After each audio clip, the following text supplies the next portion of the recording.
불법의 제왕 1장 엘리트 변호사의 탈출. 이야기는 시카고의 아주 잘나가는 대형 로펌 로건 앤드 로스버그에서 시작돼. 주인공은 데이비드 징크라는 하버드 로스쿨 출신의 젊은 변호사야. 남들이 보기엔 탄탄대로 그야말로 성공의 상징이지. 연봉도 엄청나고 미래는 보장된 것처럼 보여. 하지만 현실은 매일 80시간이 넘는 살인적인 업무량에 치여 살아. 그는 서류 더미에 파묻혀 인간성을 잃어가는 기계 부품 같다고 느껴. 그러던 어느 날 아침, 데이비드는 출근길 엘리베이터 안에서 완전히 폭발해버려.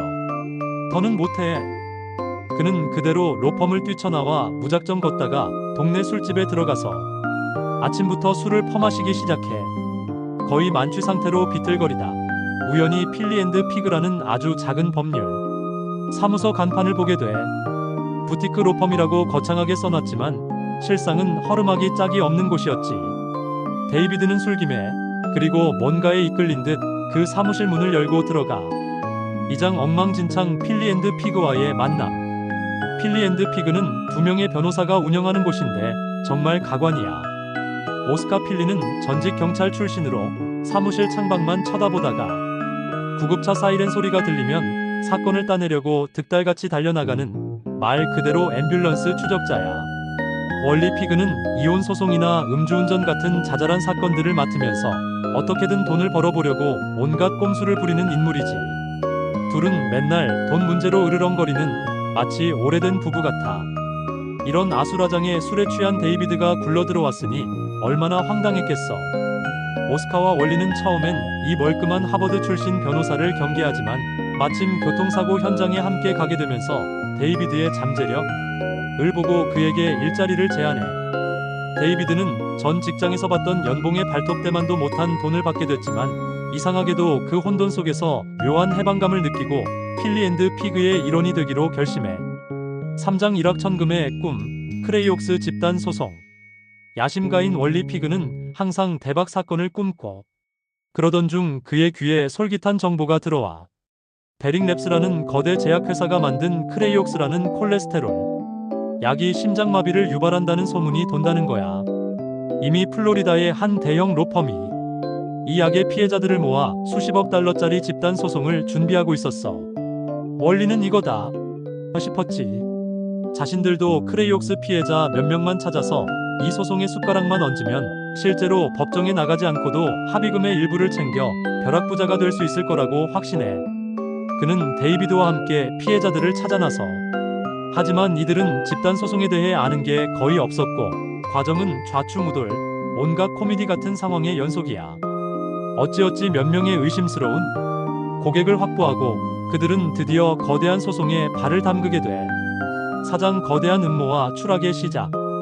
처음엔 모든 게 잘 풀리는 듯했어. 크레이옥스를 복용하던 현직 상원의원이 심장마비로 사망하는 사건이 터지고 FDA 미국 식품의약국가 약의 판매 중지 명령을 내리면서 소송은 급물살을 타.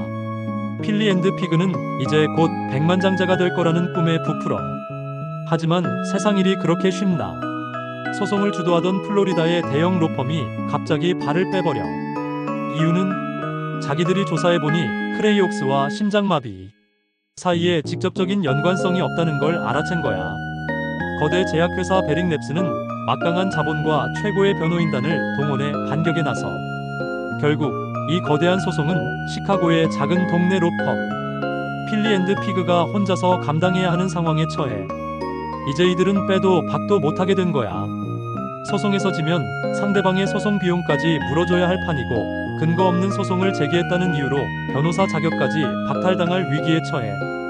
사무실 건물을 담보로 대출까지 받으며 재판을 준비하지만 재판 과정은 그야말로 처절하고 우스꽝스러웠어. 오스카는 법정에서 증언을 하다가 진짜로 심장마비를 일으켜 쓰러지고 월리와 데이비드 둘이서 이 말도 안 되는 싸움을 이어가야 했지. 5장 진정한 정의를 찾아서. 결국 재판의 결과는 당연히 참패였지. 크레이옥스는 안전한 약으로 판명났고 필리 앤드 피그는 파산하고 말아. 월리는 모든 것을 잃고 변호사 업계에서 완전히 퇴출당해. 하지만 이 혼란 속에서 데이비드에게는 다른 길이 열리고 있었어. 그는 크레이옥스 소송과는 별개로 개인적으로 작은 사건 하나를 맡고 있었거든. 아내 친구의 소개로 알게 된 한 가정부의 어린 아들이 중국산 장난감에 포함된 납성분 때문에 뇌 손상을 입은 사건이었어. 데이비드는 이 사건에 깊이 몰입해 돈이 되지 않는다는 동료들의 비아냥에도 불구하고 그는 끈질기게 증거를 수집하고 장난감 수입업자를 추적했어. 그의 진심 어린 노력 끝에 그는 거대 기업을 상대로 합의를 이끌어내고 피해 아동과 그 가족에게 실질적인 보상을 안겨줘. 이 사건을 통해 데이비드는 깨닫게 돼 변호사의 진정한 사명은 탐욕스러운 집단 소송으로 일확천금을 노리는 것이 아니라 힘없고 억울한 진짜 피해자를 위해 싸우고 정의를 실현하는 것임을. 그는 필리 앤드 피그의 잿더미 위에서 비록 작지만 단단한 자신만의 로펌을 열고 진정한 변호사로서의 삶을 시작하며 소설은 막을 내려. 작가가 말하고자 하는 핵심. 존 그리샴은 이 소설을 통해 미국 법률 시스템의 어두운 면을 신랄하게 비판하고 있어. 특히 돈을 위해서라면 수단과 방법을 가리지 않는 집단 소송의 탐욕적인 세계를 꼬집지. 한편으로는 거대 로펌의 비인간적인 노동 환경과 그 속에서 양심을 파는 변호사들의 모습도 보여줘. 결국 작가가 말하고 싶은 건 정의란 무엇인가라는 근본적인 질문이야. 법이라는 제도가 때로는 돈과 권력의 도구로 전락하지만 그 안에서도 한 개인의 양심과 노력으로 진정한 정의를 실현할 수 있다는 희망의 메시지를 던지고 있어. 데이비드 징크라는 인물의 극적인 추락과 재기를 통해 독자들에게 진정한 성공과 직업적 소명의 의미를 되새기게 만드는 거지.